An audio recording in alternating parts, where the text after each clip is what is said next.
phesheya le ngo-81 umama phaya umakazi wami haleluya wayebeka igali lakhe pha semtsha semncinci angicetsana na haleluya yazi kakhulu endana abandihlala engapha ngokusekhaya haleluya amen ngizokuthatha njengokancinane nje ngekujula haleluya indoda engazange ibonenza izimanga amen indoda ibinenyaniso amen Yehova ngubani nanoma endindini yakho ufunga ngathi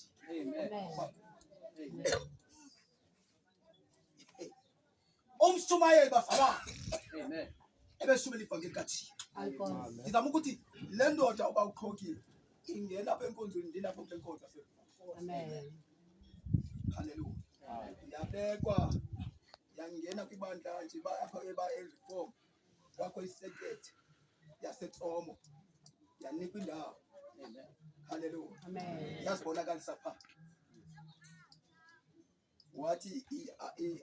ibishop yakhe bawukhonza ikhathase ukuyocanda pha athathe ukuyocanda pha amen khangela indawo amen haleluya uba ukhokhi usebenzile basala amen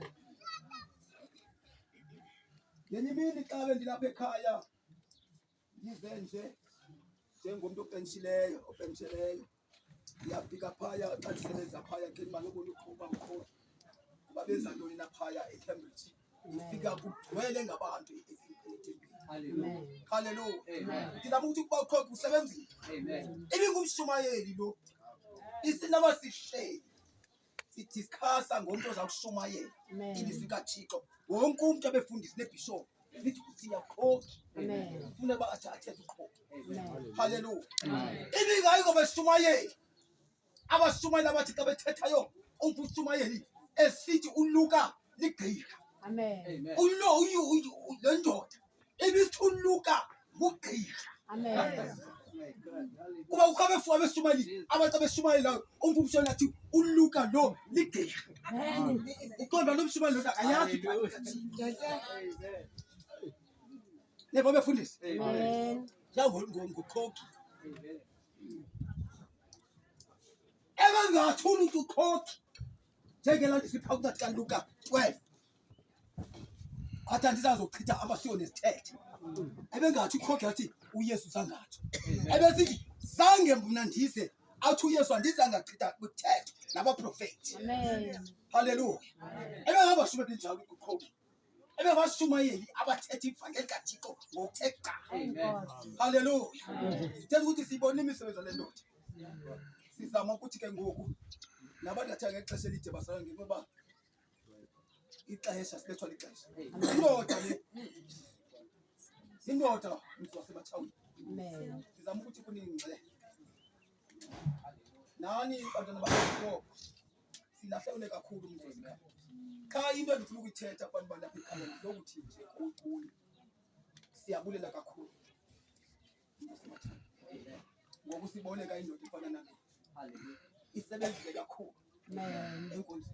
amen sizama ukuthi kune enkosi kakhulu amen singibandise ngokuthi nisithembe sithi le ndoda mayihlale nathi isigcine senze isikhathi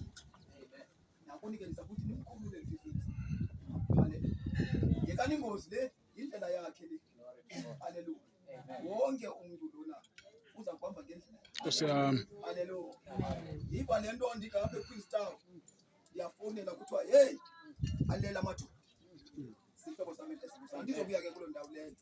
sicela uxolo kakhulu sibanda sereform mhlambi nisazi into yokuba sibaninzi haleluya aba bantu bayi7 babhubhileyo phaya isiwe nechayise itruck babhubha basenkonzweni sonke sithe sa abanye basengqushwa abanye baseqhumaka abanye basenqahu apha ePostami inoba isifito zibini esikhoya sikhona esipha ezantsi kwadasheka sikhona esingapha haleluya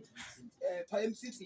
haleluya ngizama ukuthi yilolo haleluya kodwa uba ukhokhi yena uyokulinda haleluya uyokulinda ekhaya